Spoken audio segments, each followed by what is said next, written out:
friends. How are you doing today? It's great to see you. Welcome to the 29th episode of In the Know, your 25-minute deep dive into the modern employee experience and what we can do to make it better. I'm JD from Exonify, and today's show is all about transformation. The workplace, as we know, is always changing, and sometimes that change can feel overwhelming or sometimes even downright scary. And during these times of great change, we often look to the leaders within our organization. Sometimes your manager, sometimes the executive team, sometimes just peers who've been there for a long time and been through this kind of stuff before. And that's where we look for reassurance and for guidance.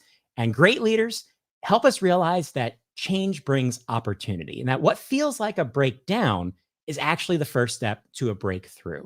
And no one knows this better than Elizabeth Thompson, a 20-year HR industry veteran with companies like Southeastern Grocers and Starbucks. So Elizabeth is here to share her insights into what it takes to lead teams through cultural transformation. But before we welcome our special guest, we have another special installment of Tell Me Something Good, our good news segment highlighting the moments that made us smile over the past few weeks. So first off, did you hear the story about the 93-year-old grandmother who just achieved her goal of visiting all 63 U.S. national parks? By the time she turned 85, Joy Ryan of Duncan Falls, Ohio, had never even seen the ocean or a mountain. And then in stepped her grandson, Brad, who kickstarted an epic 8-year journey that wrapped up 6,700 miles from Ohio in the National Park of American Samoa. According to Joy, it's your choice whether you're going to have a grumpy day or a sunny day. So smile at everybody and let everybody know you're having a whale of a time. We should all add a little bit of joy into our lives, quite literally. Now, I can't talk about good things without mentioning a very good movie that I saw over this past weekend, Spider-Man Across the Spider-Verse. Is it the best Spider-Man movie? Yes. Is it the best superhero movie? Yes. Is it the best picture of the year? I think it might be. Go see Spider-Man Across the Spider-Verse. Let me know what you think. Or if you've already seen it, let me know in the chat what you think about the latest Spider-Man film. Now, in addition to good movies, I also like me some good research. And Exonify, we just dropped our latest EX snapshot. So this one's exploring current trends and themes within the grocery employee experience. So for example, did you know there's a direct correlation between employee participation in training and how much grocers spend on claims related to workplace safety? So you can get the full story over at exonify.com/groceryex. Now, our next entry takes the idea of falling into your next opportunity to a whole new level. Now, I know there are a lot of people out there right now looking for new roles, and that can be a very frustrating experience. Well, Chris Serrano, a creative director from Florida, found himself suddenly on the job hunt this past April. And that's when he decided to take a leap of faith, literally. And he posted a photo to LinkedIn of himself skydiving with a sign that said, "Open for work." Now, the post quickly amassed 50,000 likes and caught the attention of a tech startup. And then 2 weeks later, Chris posted another picture, but this time it was him skydiving alongside his new boss while signing his employment contract. So all I can say is, box, Chris, congratulations on your new gig. And our final story comes from the ATD 23 conference in San Diego, where I had the chance to meet hundreds of passionate L&D professionals over the course of 4 days. And before I flew to the event, I posted a challenge that my company LearnGeek would donate $1 for every copy of my book, The Modern Learning Ecosystem, that I signed at the event. Well, thanks to all of the positivity around the book at the event, we donated $200 to the nonprofit organization Meals in the Meantime in support of ITK friend of the show, Kevin M. Yates. So thanks to everyone who attended my sessions, stopped by the Exonify booth to chat, or picked up a copy of my book. I greatly appreciate your support. And those are just a few of the good things that have happened over the past few weeks. Now, if you have your own Tell Me Something Good story, please let us know in the LinkedIn chat right now. Share your Tell Me Something Good. But now let's welcome our special ITK guest, Elizabeth Thompson. Elizabeth Thompson is the founder and chief experience officer for Intuitive Quest LLC. Her talent for designing world-class cultures and linking people metrics to business metrics is what fuels her ambition. Now, prior to leading Intuitive Quest, Elizabeth was the executive vice president and chief people officer for Southeastern Grocers, one of the largest conventional supermarkets in the US, where she was responsible for all aspects of human resources and communication strategy. Today, Elizabeth is teaching companies across the globe how to create a culture where employees can personally and professionally be the best vision of themselves and exceed their professional goals, resulting in higher retention, engagement, innovation, and productivity. Elizabeth Thompson, you're in the know. How are you doing today? Great. Thank you. Thank you, JD. Thanks for having me. Thanks so much for being here. Now, of course, we go back a ways with SEG being one of Exonify's longest standing relationships, but I wanted to make sure that I was up to speed on your latest and greatest. So I did a bit of research. And what I noticed was when I went to your LinkedIn profile, you have a banner that says transformed leaders transform culture. Now, what does this phrase mean to you? And why do you think people in leadership positions should take note? So for me, what it means is, it started when I started this journey of transformation, of transform leaders, transform cultures. I really actually, it's bigger than that. It's actually around transforming, the world. It's transformed companies can transform the world. We have a lot of responsibility as organizations to make positive change. And in order for a leader to really influence their culture, they have to take a hard look in the mirror. So that transformation, will start with you. And before you can go and transform your culture, your teams, your organization, it's really about you. So personally, I've gone through multiple transformations, and that, is something that I continue to promote. It's not a once and done that you're transformed and that's it. It's a continuous part of your life and your career. And that's why when I talk with leaders, we really break down who they are and where they want to go as a leader and what they want to do and what type of culture do they want in their organization, and using different assessments, and really that self-awareness is key. A micromanager isn't going to come to you and say, I'm a micromanager and I'm proud of it. There's going to be some moments where we're going to have some tough conversations about what that looks like and how they're showing up and how that's impacting their culture. Micromanaging, is definitely linked to a fear culture. It's the tell-do culture that definitely is linked to people having fear of failure and a lack of innovation. So getting people to more of a space of challenging each other and really having honest conversations, being more authentic and vulnerable, and creating a safe space and a sense of belonging, that's where the change happens. That transformation, when you have a leader go through that transformation and lead in a completely different way, it's contagious. People follow that behavior, and that is pretty impactful, pretty powerful when you experience it yourself, but also when you see it throughout different organizations. There's so much to unpack from what you just said. So let's start with the fact, as you mentioned at the beginning, that you've witnessed a lot of frontline transformation over the course of your career, and then especially during your time as Chief People Officer at SEG. So I want to dig into that experience a little bit. And to catch our viewers up, one of the largest U.S. grocers went from filing for Chapter 11 to embarking on this cultural transformation that ultimately inspired a case study from the Harvard School of Business. So what was your biggest takeaway from seeing this level of change firsthand, and how did that affect your approach to the concepts that you talked about, things like employee communication and feedback? Yeah, so going through difficult times, going through tough times, it's inevitable. We're all going to go through it. Companies are going to go through it. God forbid they have to go through, a Chapter 11 filing. Not necessarily the easiest moment, but there is business, specific decisions that have to be made in order to go from survival to thriving as an organization. And SEG was really dealing with that back in 2018. The competitive landscape was tough. And we had to make this really hard decision of going through a Chapter 11, and nothing that anybody was raising their hand saying we want to do, but it was more of we have to do this. It's the right thing ultimately. But how do you explain that to, 50,000 people that this is the right thing to do? And, back up a little bit, when we had done our engagement survey pre going through the Chapter 11, we had a massive deficit in trust, and we were at 59%. If you've read the Harvard Business Case Study, it'll talk through that in the cultural transformation, but massive deficit in trust in leadership, trust in the frontline management.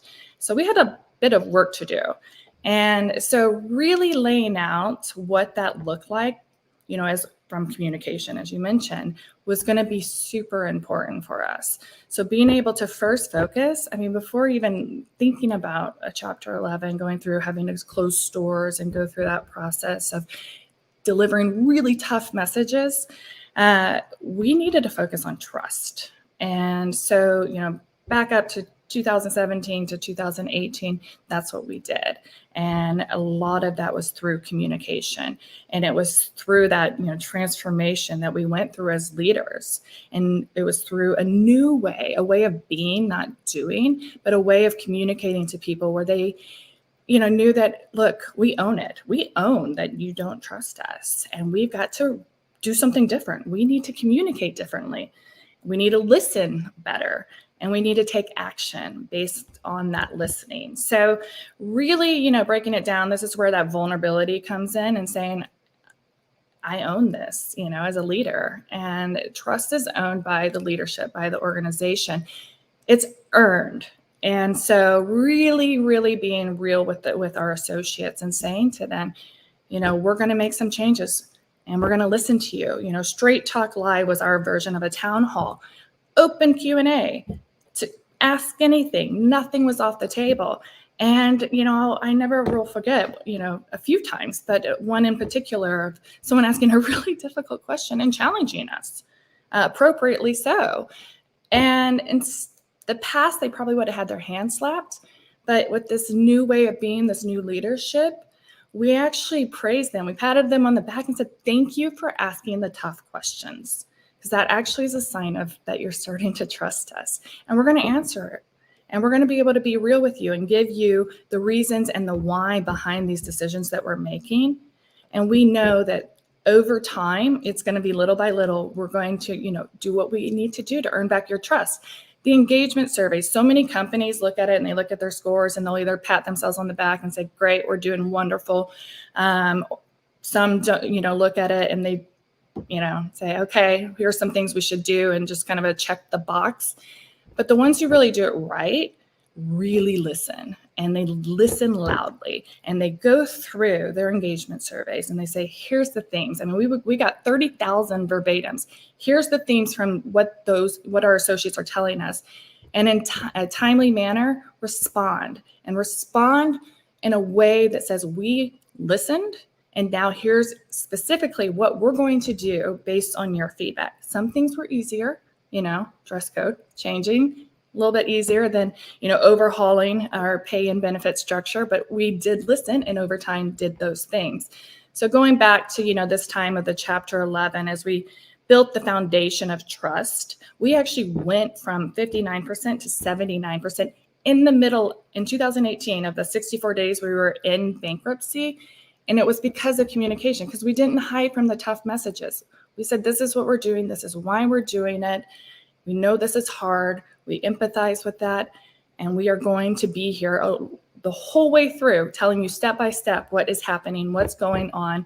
And when we emerge, we're going to be a stronger company. And we were a stronger company through that. And that feedback, though, that communication and keeping that, asking for feedback on a continuous basis, listening sessions, those are what make the difference. And that's where people really feel like leaders are doing something with their feedback, is when they see the change happening. Actions speak louder than words.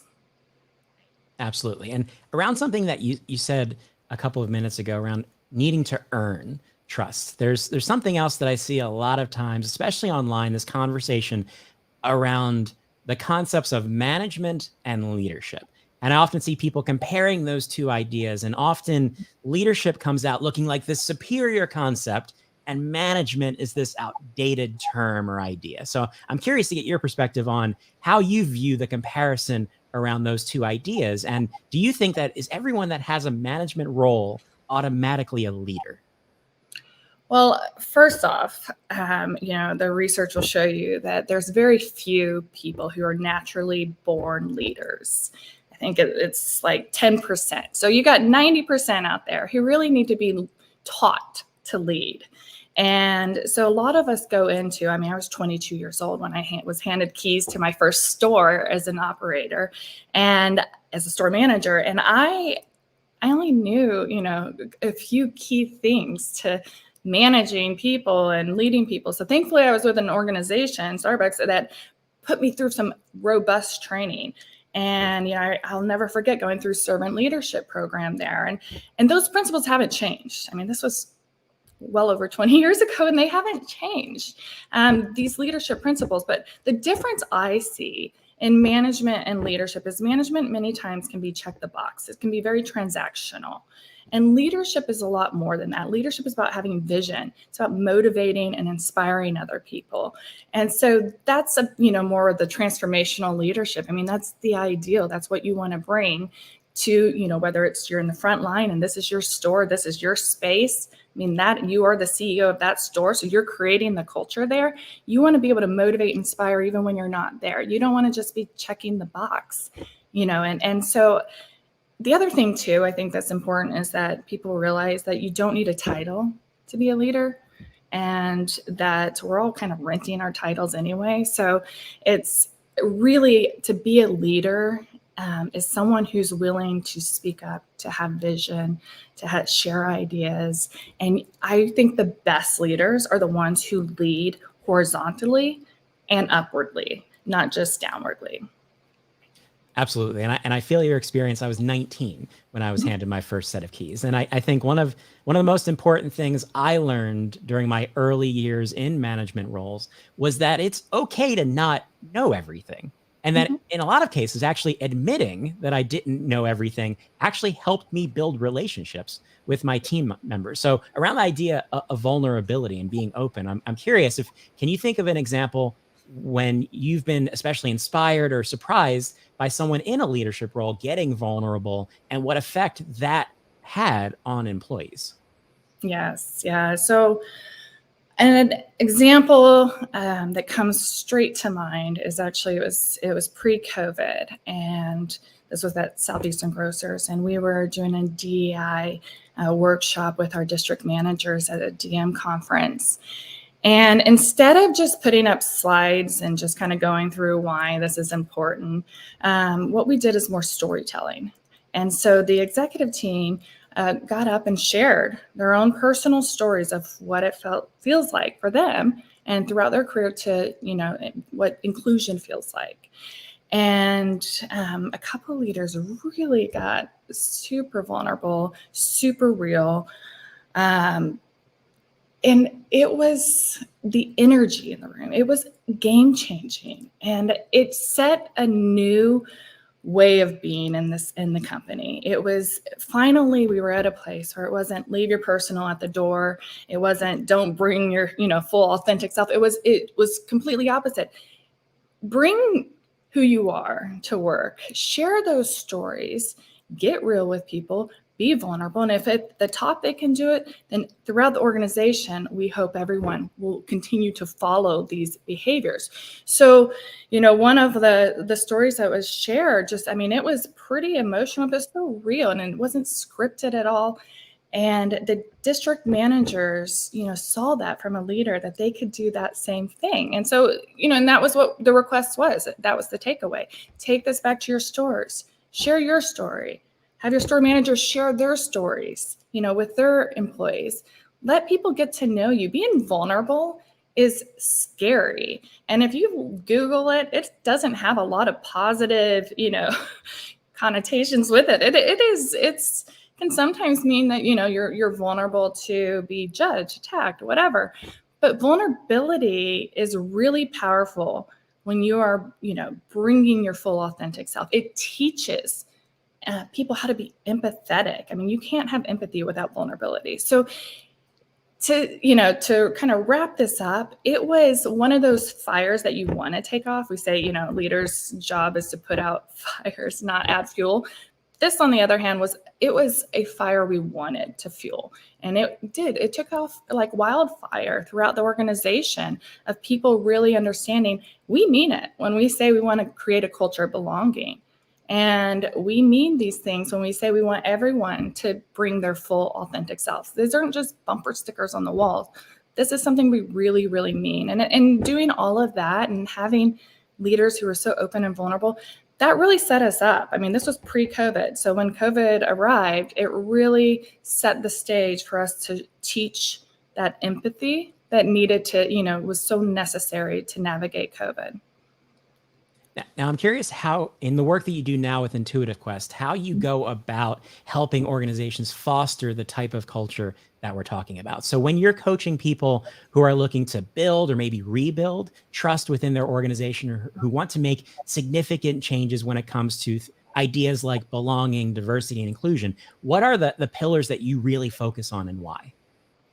Yeah, so we talked a little bit already about communication, but just to add on one, additional component, at Intuitive Quest, one of the things that we really focus on is the 55-38-7 rule. And I'm not sure if you're familiar, or others are familiar with it, but 55% of communication is actually our body language.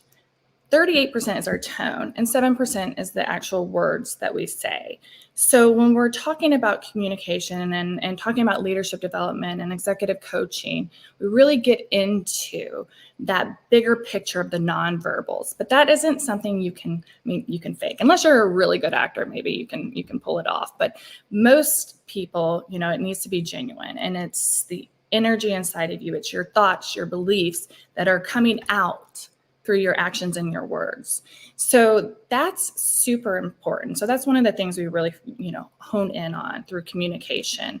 And then the other thing is, leadership development. As I mentioned, most people are not naturally born leaders. Even if some think they are, there's always room for improvement, right? Like that we're never going to get there. We should always be evolving, always be improving, trying to be better today than we were tomorrow. So really working with leaders to be the best version of themselves and working with their teams as well. So, we do a lot of that, and I compare it to, personal training. Except it's building the muscle of transformational leadership and building the muscles of empathy and trust and vulnerability. And so that's, really a lot that we do around that. We also do workshops and things like that as well, virtual training.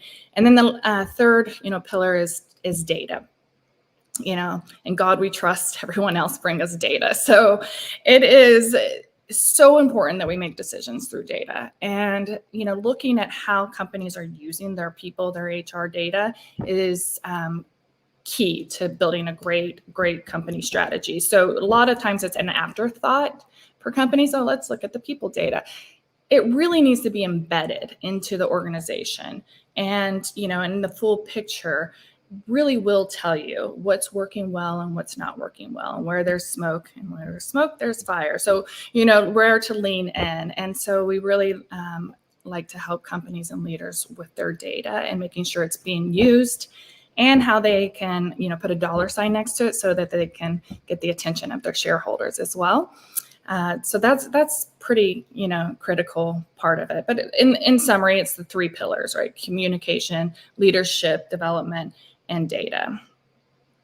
Now, to wrap up our conversation, I want to take things all the way back to the beginning. Something that we've already mentioned is the fact that both of our careers started in operations before we then transitioned into HR. And I can speak to the fact that kind of first half of my career in operations has been invaluable in the fact that it helps me ground what I do today and the types of solutions that I talk about and the type of advice I provide in the reality of how work is done and what the day-to-day reality is, especially when you support an audience like a frontline workforce. So I'm curious how this perspective has influenced you in terms of the approach that you take and that connection between employee enablement programs and the business results that stakeholders are looking for.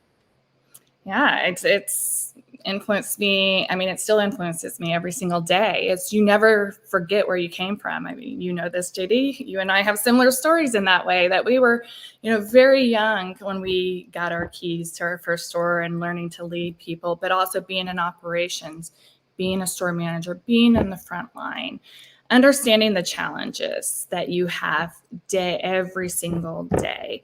And, there was a time where we used to say, well, it's not life and death. Well, actually it is. In today's world, it is. And so being a manager on the front line, you're responsible for so many things. Working on the front line, you are the person, the face to the customer. And so for me, it's kept me humble over the years. It's allowed me to have a reality check I remember going from operations to HR and thinking, do I really want to do this?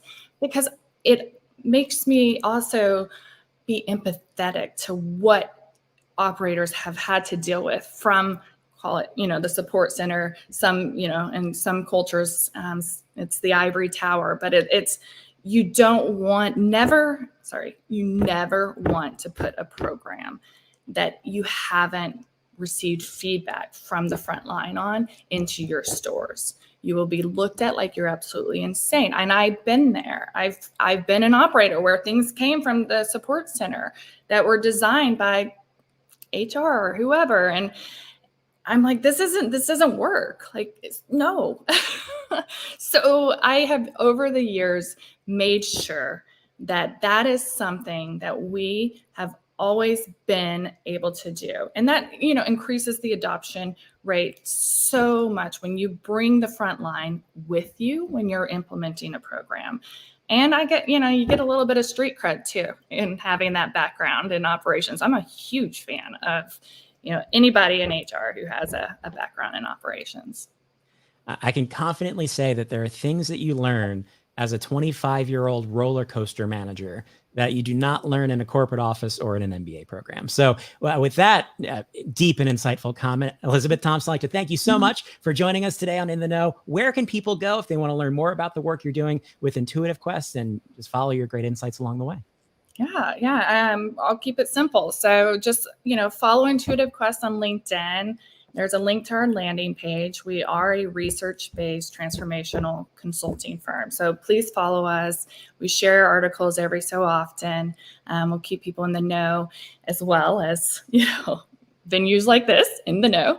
And also just, a little tip. If you are hiring somebody as a consultant or an executive coach for transformation, make sure that they've walked a day in your shoes. And, that experience matters. And that relationship between client and consultant is big. And so that's something we recognize at Intuitive Quest. So thank you.